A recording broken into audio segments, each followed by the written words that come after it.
All right, I got the broadcaster started here. We will see how the feeds go this week. I am in the process of looking over here to see if things are going live on the computer side of things. Yes, we have liftoff. We have success this week. That is awesome. Last week, if you tried to tune in, we had some technical difficulties. The streaming didn't make it out to YouTube. And we got to some places, not all places, but hey, we are live. I'm seeing it on my screen over here. That's a good thing. Firstly, I just want to thank all of you for tuning in. I also want to thank Bowtech for teaming up with me to do this series. This series is called Hunting Strategies, and the purpose of it is to help everyone and myself get ready for hunting season right around the corner. I'm sure everyone's starting to feel the adrenaline. Everyone's checking their trail cameras, getting excited, seeing some of those nice bucks. I know this week I checked the camera and had a couple nice bucks showing up that weren't there before. And if I remember, I will talk a little bit about that in a little while. But I just want to, get into tonight. So if you caught last week's episode, what I did is I started off with a little archery tip, and then I talked about wind direction and thermals. And so this week I wanted to put in another archery tip to get it started because, hey, we should be out there shooting. If we're not, we need to start shooting to get ready for hunting season because, archery, a lot of it is, there's a lot of muscle memory involved, and the more you practice, the more in tune your body stays and the more you stay on top of how you're shooting. So last week I talked about just spending the week looking at your draw length, making sure that your draw length is where it really should be. I encourage you to have, I call it 3 touch points for your anchoring. I have my hand right in here. I have a kisser button right in the corner of my mouth and the string on the tip of my nose. Those are my 3 touch points. For this week, I was thinking, what do I really want to talk about as an archery tip for you to focus on this week? And I realized, as I was thinking about this, there is a key topic that I actually didn't cover in my book, my archery book. I go through a lot of technical details in archery form and everything in my book, Sin and the Spirituality of Archery. And at the end, of course, I throw in a little spiritual throw twist in there. And to make sure it wasn't a surprise for people, I kind of made that the title of the book. But really, a lot of this is to help people in their archery. But one of the things I didn't cover is torque. And so I want to talk about that now.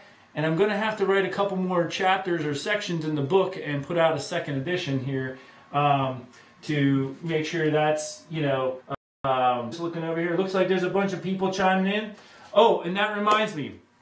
In a little while, I want to get to questions and question and answer session. I am a one-man show. I don't have a camera crew. As I said last week, I have a camera arm. So if I need to move the camera, it's me. And it's me kind of managing the computer here. So if you have a question, please pop over to my YouTube channel if you're not there, because this feed is going all over the place. It's going to Bowtech sites, it's going to Diamond sites, Excalibur, and I can't manage all those. Like I said, I'm a one-man show. So if you have a burning question, please pop over to my Sean's Outdoor Adventures YouTube channel and put it in the feed when I get to that point where I'm ready to ask for questions because I'm just going to be looking for them there primarily. And in the future, as I get more accustomed to this whole thing, maybe I'll try to branch out and cover a couple sites or whatever. So here we are. I want to talk a little bit about torque, and here's the main thing I want to cover with torque and what is happening when we torque the bow. So when you place your hand on the bow, you're gripping it like this. One thing I try to do is imagine that the center point of my grip, where my hand is coming in contact with the bow, is putting straightforward pressure against the bow in the middle of the handle.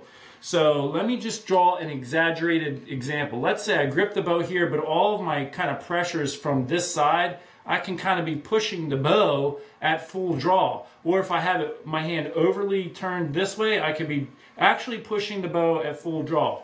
What I would like you to do this week, when you're at the target, the practice range, arrow nocked, pointed at the target, don't go grab your bow right now and pull it back without an arrow on there. You never want to do that. You don't want to risk blowing up your limbs. But when you're at full draw, do this with your hand and watch what the sight does. And do it even in small increments, and you're going to see how dramatic you can actually be changing your aiming if you're altering your grip even a little bit. And so a lot of people, they go out and they shoot and they're hitting great today, and then they go out tomorrow and they shoot and they're like 3, 4, 5 inches to the left or 5 inches to the right or whatever the case is. And a lot of that can be due to torquing your grip. You could have been gripping like this today and you weren't thinking about it the next time you go out, so you're kind of like that. Did you see my sight move? Boom! That is going to cause a huge difference in where your arrow is going to hit down the range, especially the farther out you're shooting. So this week, archery tip this week is be aware of torque and get out there, get familiar with what this does. And as you see this happening, you know, when you're playing around and intentionally doing that, try to solidify your grip so that the pressure from your palm is in the center of the grip so that the bow isn't being pushed one way or the other. So that's my tip this week for the archery. And hey, I am very excited. I didn't want to announce any of this last week because this past weekend we did the scouting trip for the Map Reading Challenge. And this is a very exciting thing if you've been following my channel. Over the years, I kind of evolved into these challenge hunts where I was challenging myself. I would look at topo maps and aerial photos and drive like 5 hours away from my house and scout a spot for like 3 hours and drive all the way back. And then I would go back in hunting season to see if I could score on a deer. And this I originally called it the 4-hour challenge because I wanted to drive at least 4 hours away. But it evolved over time and it became this challenge hunt where it doesn't matter how far you are from where you live, but you're challenging yourself to be able to look at a topo map and an aerial photo and pick an excellent hunting spot without even going there. And then you go there one time and take a look at that. Was I right? Is the deer sign here? And can I go back in hunting season and score on a deer here? And it continued to evolve. I started to take applications from my viewers, and now I take out groups of hunters, people who have applied on these challenge hunts. Well, this year it's blowing up, and I just want to quickly tell you about it before I get into the main topic tonight, which is deer calling. And I get so many questions on that's why I wanted to cover it tonight. But I am going to call on my camera hand and shift over here to my board for a second. I kind of mapped this out a little bit today. So the exciting thing for this year is it grew into this challenge hunt, which is going beyond just challenge yourself to get a high score. Like I created a scoring system so that when you go out on a hunt, if you're successful, boom, you get a score for that. And you want to try to push yourself to do even better next time. So now I have 4 teams, 3 people on each team from all over the country. And they're going to win prizes, and so are the viewers. So check this out. I want to go over this, and then I want to talk about deer calling. So each hunter is going to go out and try to score on a deer. Like I said, we read the topo maps, we read the aerial photos. This past 2 weekends, I took one group out 2 weekends ago, another group out this past weekend. We filmed it. I'm going to be airing those episodes probably next month. And anyway, when somebody harvests a deer, they get a score for that. So out of all 12 hunters that I have, the one that with the ultimate highest score from the hunt is going to win some stuff here. They're going to win a Ripcord Ace arrow rest. They're going to win a hunting backpack from the Allen Company.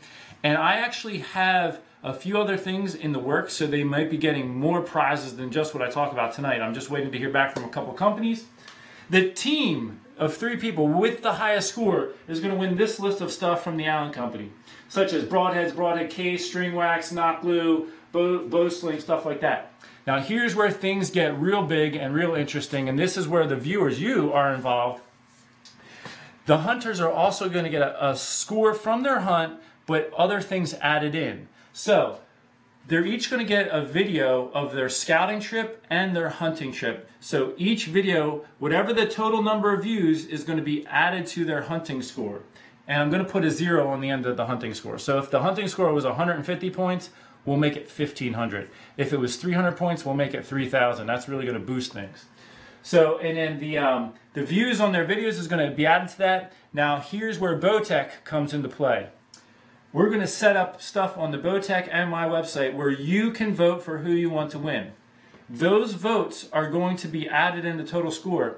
And when you vote for your favorite hunter, your name goes into the lottery and someone's going to win a brand new Bowtech Rain 6. You pick the camo color, whatever. So you have a chance to win just by voting for your favorite hunter. So I know all the guys on the show are going to be having their spouses and friends say, hey, will you vote for me and will you give me the bow if you win? Okay, so the individual who has the highest score after all this voting takes place is going to get a Bowtech Rain 6. They're also going to get a bow case from the Allen Company. They're also going to get a set of XOP portable climbing sticks. Now the team with the highest score, when all this stuff's added up, they're going to get an XOP Air Raid tree stand. Each person on that team. Now you, the viewer, as I said, you're going to win, there's someone going to be drawn, they're going to win a Bowtech Rain 6. They're also going to get a bow case for that bow from the Allen Company. Also, I'm going to do a lottery with the people who are on my newsletter. So if you want to get on that, you know, it's on my website. You'll have plenty of time to get in that. You're going to get an XOP Air Raid tree stand from me. And we're going to do an award ceremony. I'm going to just give you, that's the basic layout of it. But I was excited to tell you, so hopefully you didn't mind I threw that in there. But hey, it gives you a chance to win a Bowtech Rain 6, so it's worth checking out that information. Now, let us transition into deer calling, finally. One of the things I really wanted to focus on tonight is what I'm going to call best practices. When I originally set up this live stream, I was going to call it do's and don'ts of deer calling. And that idea is going to be put in there. Like there's some recommendations that I don't recommend that you do this. And there's things I recommend you do this. But really what it comes down to, this is what I would suggest as best practices. And I've called in a lot of deer. Most of my hunting's on public land. I've got a lot of deer, a lot of bucks. So, I mean, a lot of what I'm going to talk about has a pretty much proven track record across the board. And what I first want to say, and I often say this, I'm just going to keep track of my time here, is that deer can always surprise you. Let me say that again.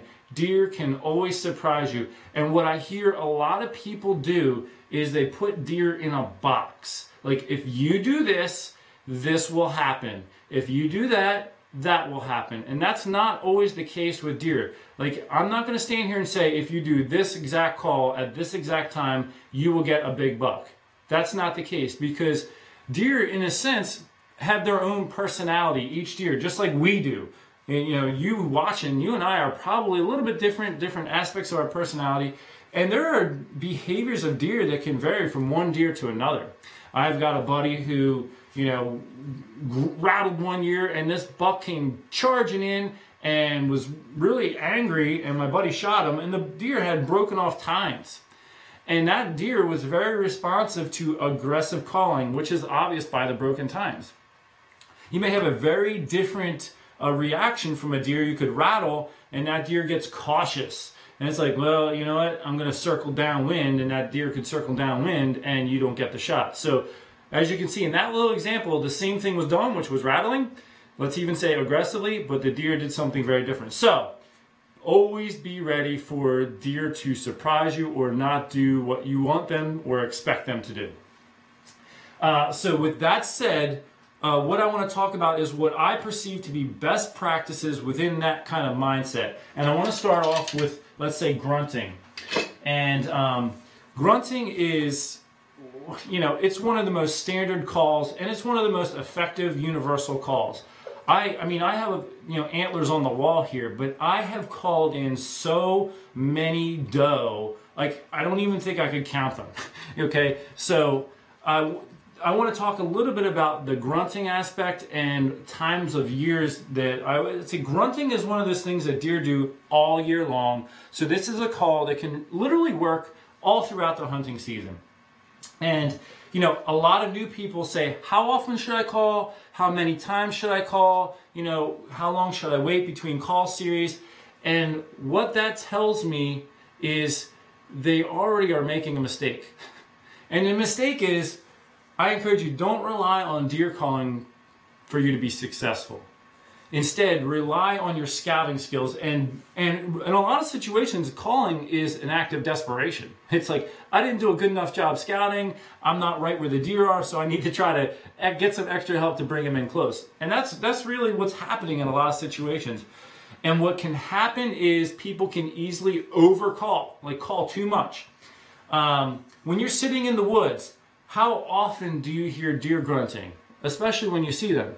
You're going to hear it, but it's not a lot. And so what I try to do when I am in the woods is mimic what is naturally happening. So in the early season, you're going to hear some grunting, and a lot of times, especially like that first week of hunting season, it's going to be doe, and they communicate a lot with the fawns. And so you'll also hear fawns bleating at that time. You're looking for their mother. There has been so many times in the morning that I have grunted and called doe right to me. And it's because the doe, especially that time of year, they're social, they're meeting up with other does and their fawns, and then they go bed down for the day. So let's say you just want to get a deer. A grunting in the morning especially is a good way to do that, especially if you're just looking for a doe. Now when it comes to how often and how much, I try to do it very sparingly. So if I'm seeing deer and they're just not coming my way, I'll start off with 1 or 2 soft grunts. Let me just give you an example. And I like to play with my grunt call to alter the, like you can go, you know, like that. But I like to really try to add authenticity. So I bend the tube a little bit, and I do this with my hand. So my hand just muffled it. Let me try that again. So I do things like that. And if you're an animal over there and I'm doing this with the sound and then I'm cupping it off, the sound is kind of being thrown over that way. So it's going to alter the way it sounds to you. So it just kind of makes it a little more diverse than a straight like that. Although deer will respond to this just as they will like that. And it's because it sounds close enough to what a deer is actually going to do, but I just like to get into it a little bit. So in the mornings, if it's early season, I like to just do a couple soft grunts. If you see a deer, and this is a good thing to think about. There's blind calling, and then you're calling to a deer you see. So if you see a deer moving down through the woods, and I've had this happen many times, sometimes I've just seen the legs of the deer through the thick stuff. And I'll just let out a couple grunts, 2 or 3, like something like that. Maybe not even that drawn out, shorter, like that. And I'll just stop, and they'll turn and look, or they'll turn and come right in. One thing you have to realize is when a deer hears a grunt, it pretty much has you pinpointed, and you kind of want to stop. Especially, I mean, if a deer comes your direction, put the call away. Get it out of your hand. Don't touch it again. It knows basically where you're at, if not exactly where you're at. And I've had deer 80 yards away that I see walking through the woods and I grunt. They come straight to the base of the tree because in that moment they were able to pinpoint the sound of the grunt.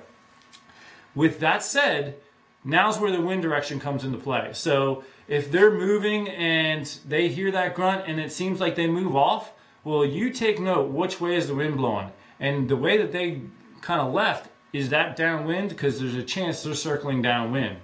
And the wind is crucial, especially for you new hunters who want to get out there, you want to get a deer, you want to be successful, you want to call deer, you want to have them come right in, stuff like that. You need to be patient. I would say there's so many times in the stand, I'll be in the stand, let me just put this around my neck for a second.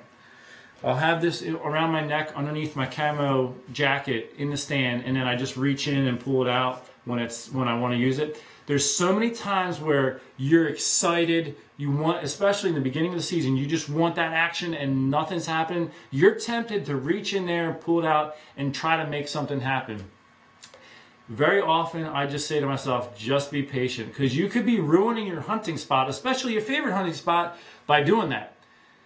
There could be deer in the area, you just don't see them, and if you start grunting and you never see the deer, they could work their way around downwind. They could, you're sitting there like, man, nothing's happening. A little bit of movement. That deer could be watching you. And there's some deer that will be nice enough to let you know you've been had by snorting at you. But there's a lot of deer, especially your smart buck, they're just going to turn, keep their tail down, and walk quickly away. They're not going to run. They're just going to walk away. They know better. So when it comes to that early, especially when you get in the stand beginning of the season and you're full of excitement, try to lay off the grunt call as much as you can. You could overblow your grunt call and blow up your spot. So now let me give you this example. One time it was actually a late season hunt, very end of the season, and I was running out of time. I still had a buck tag. The season in Pennsylvania ended, but they have special regulation areas that now stay open, and you can get a buck in those. I think that's what the situation was. It was a late season hunt where I could still get a buck, however it worked out. I was down in a special regulation area. I went to a place I hadn't been to since I was a teenager. So we're talking almost half my lifetime, or more than half my lifetime ago. It's been a long time. I'm in my mid-40s just about. So I hadn't been there 15, 20 years, but I remembered the lay of the land, and it was public land. And I remembered what the deer did when I was young, and I analyzed it with all my knowledge now, and I'm like, okay, if I go here, I think I got a good shot at something. And I went to that spot, and there was a slight gradual uphill up to where the deer bedded from where I was positioned, because the public land ended about 70 yards from where I was in a tree stand, and then it was still public land, but they called it a safety zone. It was like within 150 yards of houses, so they don't let you hunt there. And so I was back off of that, and I know the deer bedded up in a thicket up the hill.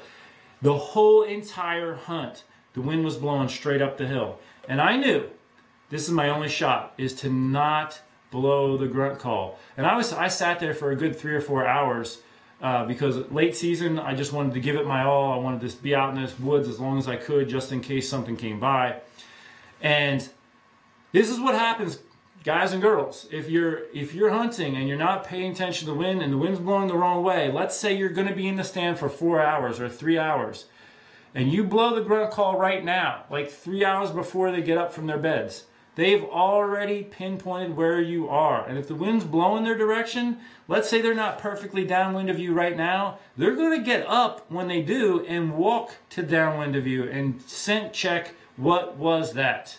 And you've already ruined your hunt, so you've just sat out there all that time for nothing. So I did zero calling, and I just stuck it out. And at the very end of the hunt, there was about 20 minutes left of shooting light. I looked up the hill straight downwind of me, and I was very careful to eliminate everything.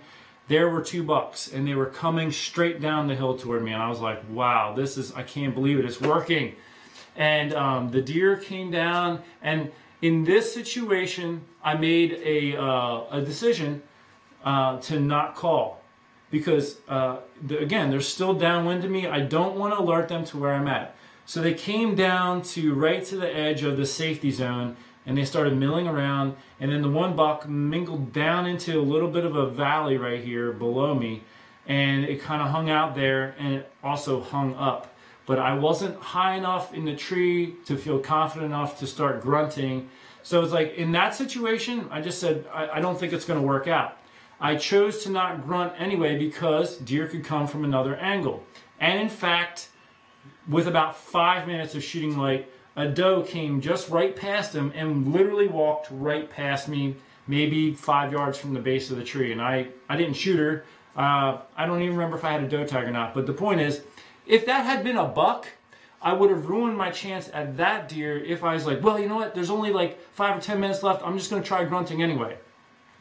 So the thought of patience and just seeing how it plays out, you don't need to get a deer every time you go out. And if I was going to go back and hunt that spot, I didn't ruin it. And, that's a thing to keep in mind. Especially, like, how many hunting spots do you have right now? And do you want to keep them good, or do you want to, like, let the deer know you're there and ruin them? And so how you call is going to be significant in that. I'm going to say, if you have a question, post it right now, and I'm going to start talking a little bit about 1 or 2 other things, and then I'm going to look over here. It looks like there's a lot of people who have been just commenting. saying all kinds of stuff. But if you have questions, put them up right now. They're going to be the most recent ones that come up. I will be able to see them. And I want to talk about bleeding, and I also want to talk about rattling and that stuff too. I want to incorporate that here. A lot of people have seen these bleat cans. This is a Primus one. These things can work really well. I've shot deer bleeding like that. And I prefer to bleat with my voice, and I talk about this in some of my calling videos. I think you can, manipulate your throat and your mouth to make it sound even more authentic than this. I mean, and this, that's what you get every time. And then if you're, a little bit shaky, you could be doing that, and I've done that. You see that deer, and your hand just starts shaking, and you try to, oh, look at that buck. And so it's not as smooth, and so you have to really work hard to turn it over just right. So you have that, but if you learn how to bleat with your voice, you can really modify it. I just constrict the back of my throat. I kind of almost pull those muscles in, and I go, and you can use your lips to add authenticity. I've had fawns come running by me, and they don't just do a straight bleat. It's almost like they're let's say they're saying help. There's a transition to the pitch or the tone or whatever. I'm not a singer, so I don't know all that terminology. But if you learn how to do that with your throat, that's one less thing you have to be playing with your hands, less motion. You can be sitting there and you can bleat like that. And I remember the very first time I ever tried doing that. The first time in the woods, boring hunt. I mean, I was sitting there and I'm not seeing anything at all, and I was just like, I am bored out of my mind. In fact, this hunt, I talked about it in my first hunting book, and I am working on a sequel to this right now, so those of you who read it, stay tuned because the sequel's coming eventually here. But I talked about this hunt in there, and if you ever want to get those, go to my website, seansoutdooradventures.com. Anyway, I was talking about it in there, sitting there, boring hunt, and I just sitting in my tree stand, and I'm like, I'm just doing that. I did it about 5 or 6 times, literally. I was just bored. I didn't think anything was going to happen. I just did it in every direction, and then I sat there. 2 minutes later, a doe walked right to me, and I ended up getting a shot at her. So that can be very effective. Let me just talk about combination calling too, and I'm going to do 2 things here. I'm going to talk about combination calling, and I'm going to talk about starting off slow. There's a lot of guys, especially in the rut, they get that rattle bag or the rattle antlers, and they just want to go for it. They're like, yeah. And last year in Iowa, I went blind map reading challenge in Iowa. I'd never been there before. I just drove out, got a tag, finally pulled a tag for Iowa. Got up, hiked into the public land, got up in a tree in the area where I picked on a map, and I'm sitting there, maybe a half hour, and I hear a guy on the next little ridge over, just every 5 minutes at the most, he's rattling aggressively. And I'm thinking, man, give it a break, dude. You're just killing the area. And eventually, I had between rattle sequences over there, I had a buck come off this ridge over here, down into the little valley here, come right up behind me, and he was standing here about 15 yards to my left, and that guy was rattling again, so the buck actually stepped up and was looking over there and was, listening to this guy go crazy, and then the buck turned around and walked away. I guess the buck knew, this, I'm not having this, or whatever. And the guy ended up, I guess, leaving, because after about an hour or 2 of this, he left. And that's one thing. Especially in the rut, you got to get it right. I mean, the deer aren't always going to respond, and if you're just rattling constantly, you could be ruining your spot. So I always like to start off soft and slow. There was a morning I was hunting public land in New York, this buck right here, and I added some cards. If you're watching the stream on my YouTube channel, I added some cards. The How to Hunt Whitetail Deer is one of them, and shooting this deer is in that series there. So anyway, what I did is I really felt like this is the perfect situation to do a little rattling. It was the last day or two of October, and the deer were starting to get fired up a little bit. But I was like, you know what? I'm going to start off soft. So I bleated one time. That was it. And I immediately heard 2 grunts in response, and I heard a deer trotting toward me, and it was this buck right here. And he eventually, and I didn't call again. That was it. He stopped and hung up about 50 yards out because he was looking for the deer. He eventually turned and kept looking for the deer and offered me a broadside shot at 25 yards. So when you're in the woods this year, especially when you're getting in the rut and you want to start banging and clanging, I encourage you, and this is my best practices advice, start off soft and see what happens. That way you're not just totally blowing up your area and scaring all the deer off like that guy was in Iowa last year. Now I want to talk about combination calling. This deer right here, I shot that in Illinois. That's also in the How to Hunt Whitetail Deer series.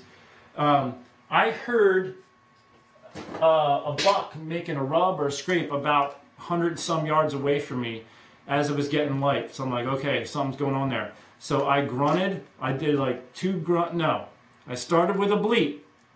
Let's just use the can for this situation. I went, waited a second. Now imagine that's a doe looking for a buck. Put that down. And then I gave it like a couple grunts. So now I might have given the impression there could be a buck and a doe over here. And immediately this buck turned and came right to me. It walked up onto the little ridge I was on, and it walked probably 120, 130 yards straight to my tree and looked right up at me. Again, the deer was far, 150 yards. I bleated like once or twice and then grunted.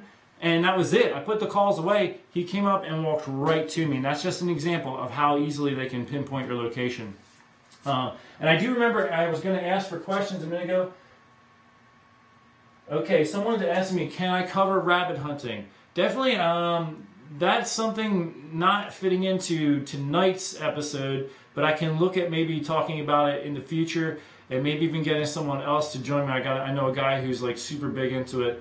But I will try to look into that. But for tonight, I'm kind of focusing on deer calling. Okay, John Klopp is saying, what would be the best overall call to use? Grunt tube, bleat, rattle horns. I would say the best universal call is going to be your grunt or your bleat. It's non-aggressive. Well, depending on how you do it, it's generally non-aggressive. It's a social call, and it would be like, let me put it to you this way. It's the difference of saying, hey, how you doing? You know, which you could get out of the grunt or the bleat. And with rattling, it's like, hey, what are you doing here? You know, or, you know, it's, well, in a lot of situations, I should say, when you're still in the early archery season, if you're just soft tickling the rattle antlers or the rattle bag, like, you know, that could work in the evening time especially, but still I think the grunt will be better. And let me just throw this in so I clarify, especially if you're kind of new to all this. In the early season, like late September, early October, in most of your north and central regions, I haven't hunted a lot in the south, so their timing could be a little bit different. But going into the hunting season, in the early season, what bucks do is they meet up, especially in open areas. So like, I'm going to talk about this in next week's episode as far as how to strategize for setting up in the early season, but they meet up in these open areas and they just put their antlers together and they start pushing. And when they do that, you get these clicks and clacks. It's not aggressive. It's like I just did with the rattle bag, like, you know, like that. And so they're just kind of doing these pushing. And if you are pushing somebody, you can feel how strong you are in relation to them. And if they push you back, they can feel how strong they are in relation to you. And that's kind of what the deer are doing. They can tell who is stronger, and so they're establishing a pecking order, like who's the strongest, who is in charge when the rut comes in. So like now, if you have a 4-year-old, real big, strong buck, just pushing a 2-year-old around, well, come the rut, that 2-year-old's going to be like, I know this dude is way stronger than me, so I'm just going to stay out of his way. And what that does is that naturally prevents a lot of aggressive fighting. I mean, you still have plenty of it, especially when you have a lot of deer of the same age class. But it also avoids a lot of injuries because the deer already know who's stronger. And so in early season, it's not so much a, hey, get it, what are you doing here kind of a thing. It's more like, let's see who's stronger. It can work, but getting back full circle to the question, if I had to pick one call, I'd probably use the grunt call the most. I just feel like it seems to be like a good universal call. If I blow in the grunt call anytime throughout the season, I can really attract any deer of any age. You know, there are different types of grunting, and I'm talking about a standard, like that type of a grunt. If you do a long, drawn out, and deeper grunt, that is actually what's called a tending grunt, and you'll hear that in the rut. It typically won't come out before the rut, and that is a buck that's getting ready to breed a doe, essentially. And it can be very effective on making other bucks mad because they want to be the one breeding the doe, and so they'll come running in. I've actually had scenarios where I've seen buck. I'm thinking of one when I was in Illinois one year. I saw a real nice heavy 8-point, and he was probably about 75 yards away. So I bleated at him first with the bleat.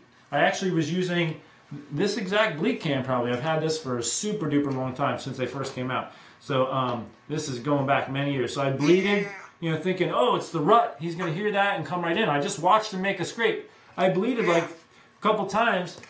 He just kept walking off. So then I tried grunting at him. Nothing. I tried snort wheezing at him, and a lot of times the snort wheeze, that can get him angry and want to come in and say, hey, I'm in charge here, you know. It didn't work. I switched to the tending grunt, that long drawn out grunt, and boom, that's what got him. And he came right in past a tree. I got a shot and I flubbed it. I nipped the bottom of it and didn't find a deer. Boy, was that upsetting. But the point is, you know, I think just the standard grunt, I often will do a 3-grunt series like that, and I like to accentuate the middle one a little bit because I've heard doe do that a lot in the wild.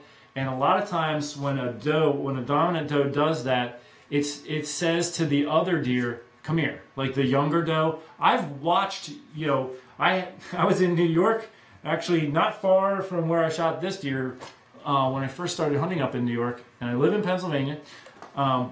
But I was up there on public land, and I had a group of 5 doe, you know, 1.5-year-olds.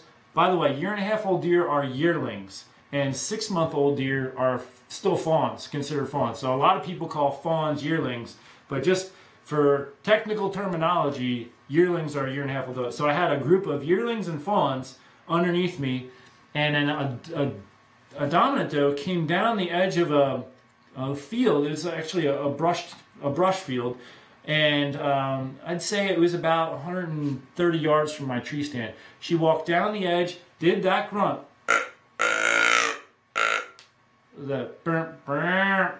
like that, and they all turned and trotted to her. It was really cool to see.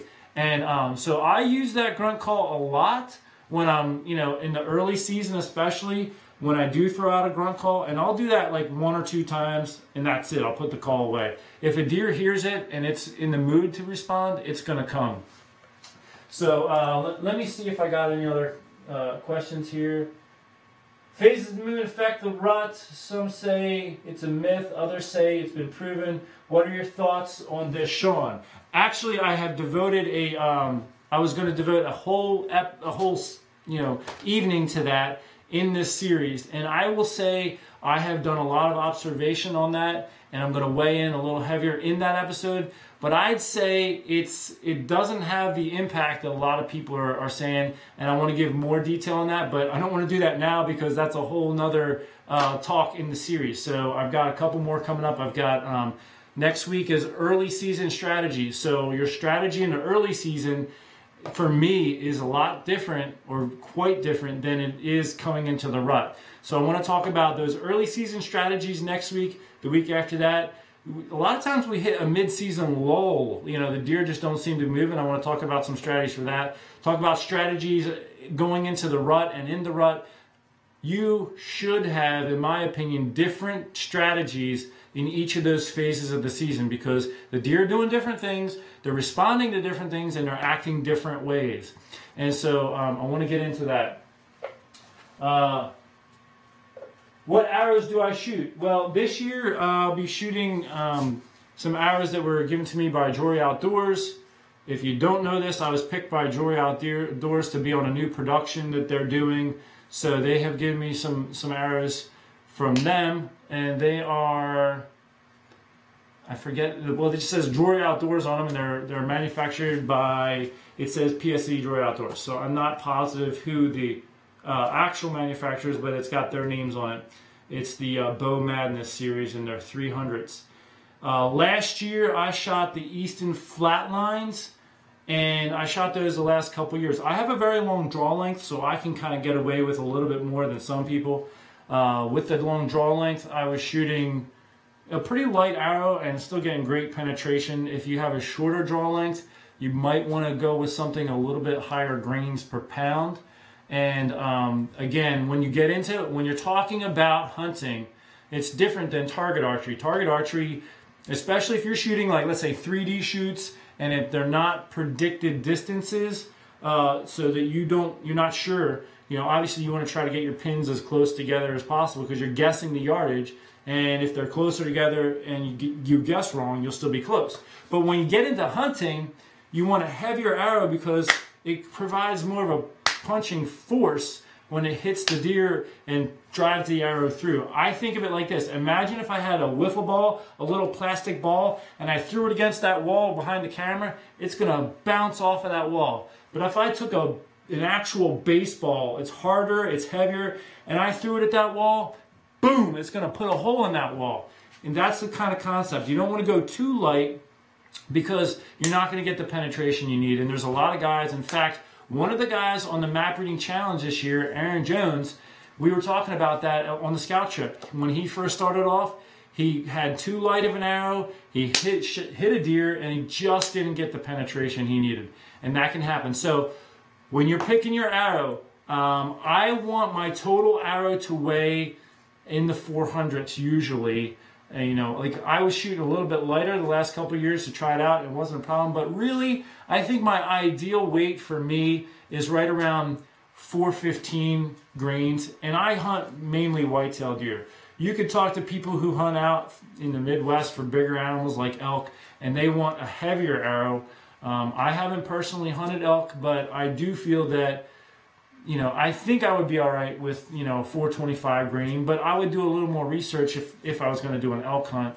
And I do prefer, and some states require, a fixed blade broadhead in those scenarios with a razor blade all the way to the tip. You get good penetration with that. So I have time for maybe one more question, and I'm going to wrap things up, I think. Okay, recommended bows for new hunters. Thanks and great videos. That is from Karen. Okay, I mean, honestly, I'm doing this series in conjunction with Bowtech, and they also make the diamond line. And I'm not actually about saying what I'm about to say because of that. If you go back and watch my videos, and like I have how to, you know, archery for beginners that I put up years and years ago, all the comments I've made over the years is I really like the Diamond Infinite Edge and now the Diamond Edge SB1. I just think they're great bows because they're so versatile. You can go from a really short draw length to a long draw length out to like 30. You can lower the poundage way down so you can fit it to a young person, and that person can grow with the bow and just increase the weight.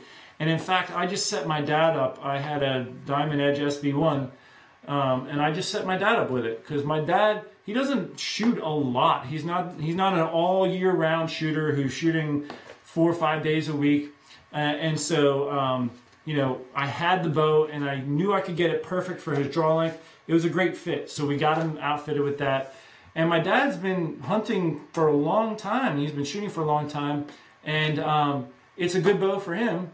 But it's also a good bow if you're a young person and you're growing. So, and if he ever decides, you know what, I don't want to shoot anymore, well, when my son gets older, my son could try the bow. We could just switch the draw length and the draw weight. And a bow like that, it's just real versatile. A lot of bows, getting aside from that for a minute, they're in 10-pound increments, you know, so if it's a 60-pound limb, you can only go from 50 pounds to 60 pounds. And so you're a little bit limited on who can shoot that bow. A young person maybe just can't shoot that bow, whereas something like the Diamond Edge SB1, you can crank it way down. And so that is my recommendation personally, and I've always kind of really liked those bows for their versatility. That's my suggestion. So I know there's another, at least usually there's another show coming up, and so they like me to wrap up to give them time to get ready for that. So I'm going to wrap up this show here. I hope this has been helpful, and I'm sorry that I'm sure there's a lot of comments over there that or questions, and what I'll do is I'll try to take a look at some of those. I will be posting this video. I'll see how the video quality is from the live stream, and if I'm not happy with it, I'll repost it if I can or whatever. Or actually, you know what? I didn't even hit record tonight. I did last week. So hopefully the live version is going to be good. And if I missed a question, just ask it underneath of that video when this posts, and I will get back to you. I really try to get back to everybody. So, hey, stay tuned for next week. We're going to talk about early season strategies. What I think you should be doing for that first week of the season, like what strategy would work best, and that's what I want to get into. Again, thank you so much for tuning in. Thank you, Bowtech, and I'll look forward to all of you coming in next week. God bless you. Hey, I gotta turn this off. I don't have a crew here. There's nobody else but me. Let's see here. Bye-bye, everybody.